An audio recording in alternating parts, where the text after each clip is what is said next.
ఒకప్పుడు గల్ఫ్ దేశాలలో అంటే ఇస్లామిక్ దేశాలలో భారతదేశం పట్ల ఒకంత చిన్న చూపు ఉండేది. వీరెప్పుడూ కూడా పాకిస్తాన్కు మద్దతు పలుకుతూ వచ్చారు. భారతదేశాన్ని వ్యతిరేకించేవాళ్ళు ఎన్నో అంతర్జాతీయ వేదికలపై భారత్కు వ్యతిరేకంగా తీర్మానాలు చేశారు. ఇది 10 ఏళ్ల క్రితం వరకు ఉన్న పరిస్థితి.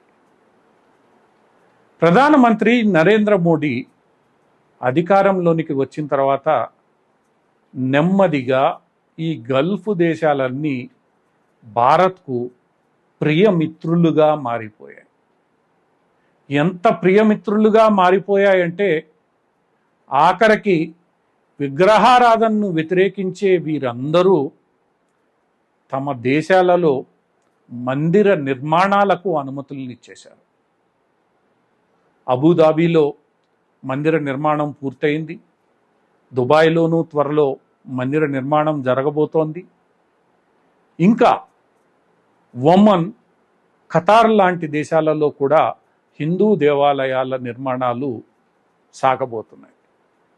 చివరగా సాంప్రదాయిక ఇస్లామిక్ దేశంగా పేరు గడించిన సౌదీ అరేబియా కూడా ఈరోజు ఒక భారతీయ మహిళా మంత్రి ఎటువంటి పరదా లేకుండా, బుర్కా లేకుండా మక్కా మదీనాలను సందర్శిస్తే ఆహ్వానం పలికిన విధంగా వ్యవహరించింది. అంటే ఈ గల్ఫ్ దేశాలన్నింటిలో హార్డ్ లైన్ దేశంగా పేరు గడించిన సౌదీ అరేబియా కూడా ఈరోజు భారత్ను, భారతీయ సంస్కృతిని, సాంప్రదాయాన్ని ఆహ్వానిస్తోంది. అంతేకాకుండా ఇస్లాం మత ప్రవక్త మహమ్మద్ కుటుంబానికి నేరుగా వారసులైన జోర్డాన్ రాచ కుటుంబం ఈరోజు భారతదేశంతో ఎంతో స్నేహ సంబంధాలను కలిగి ఉంది. ప్రధాని నరేంద్ర మోడీ పాలస్తీనా వెళ్ళాలనుకుంటే స్వయంగా జోర్డాన్ రాజు తన హెలికాప్టర్ని ప్రధానమంత్రి నరేంద్ర మోడీకి రవాణా సాధనంగా అందచేసేంత స్థాయిలో. ఇలా గల్ఫ్ దేశాలలో, ముఖ్యంగా ఇస్లాం దేశాలలో ఏర్పడిన ఈ మార్పు నరేంద్ర మోడీకి, అంటే ఈ మార్పునకు కారణమైన శ్రేయస్సు నరేంద్ర మోడీకి దక్కుతుంది. ఎక్కడా కూడా తన ధర్మాన్ని విస్మరించకుండా, అవతలి వాళ్ళ ధర్మాన్ని హాని కలగకుండా రెండూ సరి సమానం అన్నట్లు వ్యవహరిస్తూ, నువ్వు నాకు గౌరవం ఇచ్చిన వేళ నేను నీకు గౌరవం ఇస్తానని చెప్తూ, నీకు కావాల్సిందేందో నేను అందిస్తానన్న నమ్మకం కలిగిస్తూ, సుమారు 1.5 బిలియన్ ప్రజల మార్కెట్ మీకు అందుబాటులో తీసుకొని రాగలమన్న విషయాన్ని స్పష్టం చేస్తూ, వాళ్ళందరికీ ఒక వ్యాపారము, వాణిజ్యము, ఇతరత్ర ప్రయోజనాలను కల్పిస్తామని హామీ ఇస్తూ నరేంద్ర మోడీ సాగించిన ఈ ప్రయాణం ఈరోజు గల్ఫ్ దేశాలన్నింటినీ భారత్తో స్నేహం కలిపేలా చేశాయి. ఈ స్నేహం చివరకు ఒకానొక స్టేజ్లో పాకిస్తాన్ను కూడా హెచ్చరించే స్థాయికి ఈ స్నేహం వెళ్ళిపోయింది. అంటే ఈ దేశాలు భవిష్యత్తులో తాము పాకిస్తాన్కు మద్దతు ఇవ్వడం చాలా కష్టమని, తమకు భారత్కు ఎన్నో లావాదేవీలు ఏర్పడనున్నాయని, ఇకనైనా పాకిస్తాన్ ఈ భారత ద్వేషాన్ని మానుకోవాలని ఈ దేశాలు చెప్పేంత స్థాయికి వెళ్ళిపోయాయి. ఇక యోగా యొక్క ప్రాచుర్యం గురించి మనం చెప్పనక్కర్లేదు. ఈ దేశాలన్నింటిలోనూ యోగా దివస్ చాలా ఘనంగా జరుగుతోంది.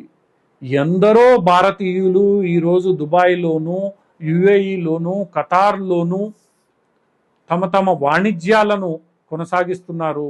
ఈరోజు గల్ఫ్ దేశాలలో అతి పెద్ద హాస్పిటల్ బ్రాండ్ కూడా భారతీయుడు నెలకొల్పింది.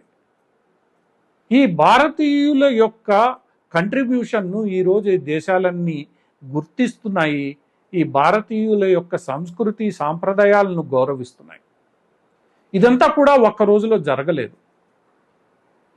ఎప్పటి నుండో ఉన్న ఇబ్బందులను నెమ్మదిగా దూరం చేసుకుంటూ తాము అందరి శ్రేయస్సును సంక్షేమాన్ని కోరుతామని, తమకు ఎలాంటి భేషజాలు లేవని, తమ మీద ప్రపంచవ్యాప్తంగా లిబరల్ మీడియా చేస్తున్న వాదనలలో ఎలాంటి పసలేదని స్పష్టంగా ప్రధాని మోడీ గల్ఫ్ దేశాధినేతలకు వివరించగలిగారు, నిరూపించగలిగారు. దీంతో ఈరోజు గల్ఫ్లో ఏమి జరిగినా అది భారతదేశంతో ముడిపడుతోంది. వాణిజ్యమైన, పెట్రోలుకు సంబంధించిన వ్యాపారమైన, అభివృద్ధికి సంబంధించిన అంశాలైనా, ఇతరత్ర సాంకేతిక పరిజ్ఞానానికి సంబంధించినవైనా ఈరోజు ఆ దేశాలన్నీ భారత్తో కలిసి ముందుకు సాగుతున్నాయి. ఇదంతా కూడా కేంద్ర ప్రభుత్వం ఎంతో జాగ్రత్తతో, ఎంతో మెలకువతో వాళ్ళల్లో కలిగించిన నమ్మకం కారణంగానే ఏర్పడింది. ఇది భవిష్యత్తులోనూ కొనసాగుతూ గల్ఫ్ దేశాల అభివృద్ధిలో, గల్ఫ్ దేశాలు తీసుకునే పలు నిర్ణయాల్లో కూడా భారత్ కీలక భాగస్వామిగా మారనుంది. ఒకవైపు ఇరాన్తోనూ, మరోవైపు ఇరాన్కు బద్ధశత్రువైన సౌదీ అరేబియాతో కూడా భారత్ సమాన స్థాయిలో వ్యవహరించగలుగుతోంది. ఇక పాలస్తీనా విషయంలో ఇటు ఇజ్రాయెల్కు మద్దతు పలుకుతూ అటు పాలస్తీనా సిద్ధాంతానికి తాను తోడుంటానని స్పష్టంగా చెప్పగలుగుతోంది. వీళ్ళందరి మన్ననలను పొందగలుగుతోంది. దీంతో రాబోయే రోజుల్లో గల్ఫ్, భారతదేశాల మధ్య ఈ స్నేహ సంబంధాలు మరింత ఎక్కువై ఇవి రెండు కలిసి ప్రపంచాభివృద్ధికి కృషి చేస్తాయన్న రీతిలో ఈ మొత్తం వ్యవహారం సాగిపోతుంది.